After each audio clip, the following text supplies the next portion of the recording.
চলে এলাম আজকে আবারও নতুন একটা রেসিপি নিয়ে। ঘরোয়া রান্না, ওলকপি আলু দিয়ে কাতলা মাছের ঝোল। চলো শেয়ার করি রেসিপিটা। তোমাদের সাথে ভালো লাগলে আমার চ্যানেলটি ফলো করবেন, সাবস্ক্রাইব করবেন, পাশে থাকবেন।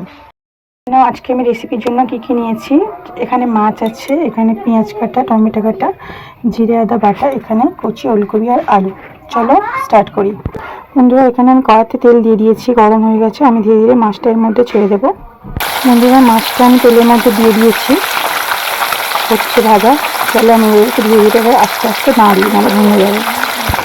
দেখো বন্ধুরা, মাছটা কিন্তু ভাজা ভাজা হয়ে গেছে। আর একটু কড়াকড়ি ভেজে আমি মাছটাকে নামিয়ে নেব। বন্ধুরা, এবারে মাছটাকে আমি তুলে নেব, পুরো ভাজা হয়ে গেছে। বন্ধুরা, মাছটা আমি তুলে নিয়েছি। গ্যাসের ফ্লেমটা একটু লো করে দিয়ে এই তেলে আমি কিছুটা পরিমাণ বড়ি ভেজে নেব।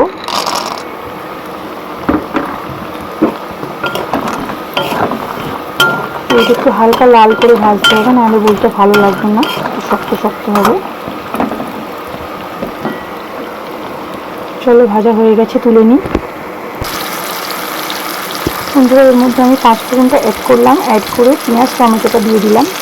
লঙ্কা দিলাম না, কারণ লঙ্কা আমার ছেলেমেয়েরা খায় না, আমরা একদমই ঝাল খেতে পারি না। চলো এটা একটু নেড়ে দিই। এটা একটু লাল করে গ্রেভি করে ভেজে নেব, নিয়ে তারপরে অন্যান্য সবজিগুলো এর মধ্যে অ্যাড করব। বন্ধুরা, পেঁয়াজ টমেটো প্রায় ভাজা হয়ে গেছে। আমি এর মধ্যে এবার সবজিগুলো অ্যাড করব।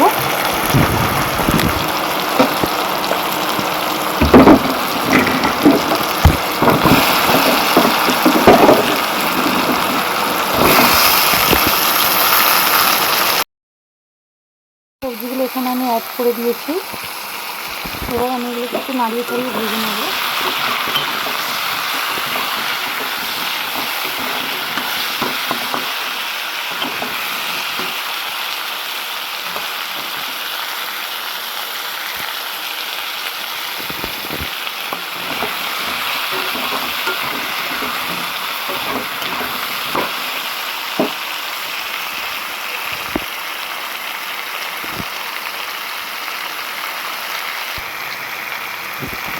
সবজিগুলো একটু ভাজা হয়ে গেছে। এর মধ্যে আমি এবারে একটু গুঁড়ো মশলা অ্যাড করব, হলুদ, লঙ্কা এক্সেট্রা।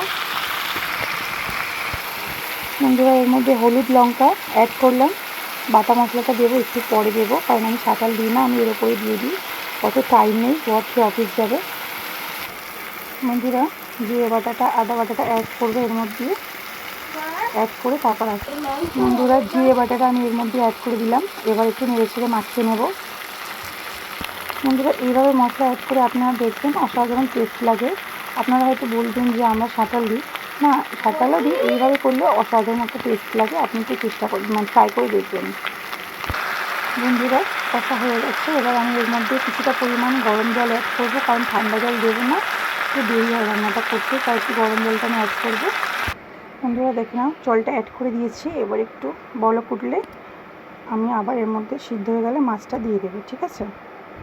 চলো বন্ধুরা, আমি এর মধ্যে বড়িগুলো অ্যাড করে দিয়েছি। বড়িগুলো একটু সিদ্ধ হবে, তাই একটু আগে দিয়ে দিলাম, তাই একটু পরে এবারে মাছটা অ্যাড করব। পাতলা ঝোল হবে, বেশি ঝোলটা মারবো না। বন্ধুরা, রেড চিলি পাউডার দিয়েছি, তাই তরকারি একটু লাল লাল হয়েছে, নাহলে আমাদের তরকারি একদমই ঝাল হয় না। বড়িটা প্রায় সিদ্ধ হয়ে এসছে। এর মধ্যে আমি এবার মাছগুলোকে অ্যাড করবো মাছ ভাজাগুলো। বন্ধুরা, মাছটা আমি দিয়ে দিয়েছি, এবার একটু নাড়িয়ে চাড়িয়ে নেব। বন্ধুরা, মাছটা আমি দিয়ে দিয়েছি, আবার একটু ঢাকা দিয়ে দেবো 1 মিনিটের জন্য। বন্ধুরা, মাঝে একবার নেড়ে দিয়েছিলাম, আর সামান্য পরিমাণে নুনটা টেস্ট করে একটু সামান্য নুন দিয়েছিলাম। বন্ধুরা, একটু দেখে বলো যে তরকারিটা কেমন লাগছে। রেসিপিটা ভালো হলে প্লিজ আমার একটু কমেন্টে জানিও। আমি এবারে নামিয়ে নেব, আমার রেসিপি হয়ে গেছে। মাছের ঝোলটা নামিয়ে নিয়ে পরিবেশন করব।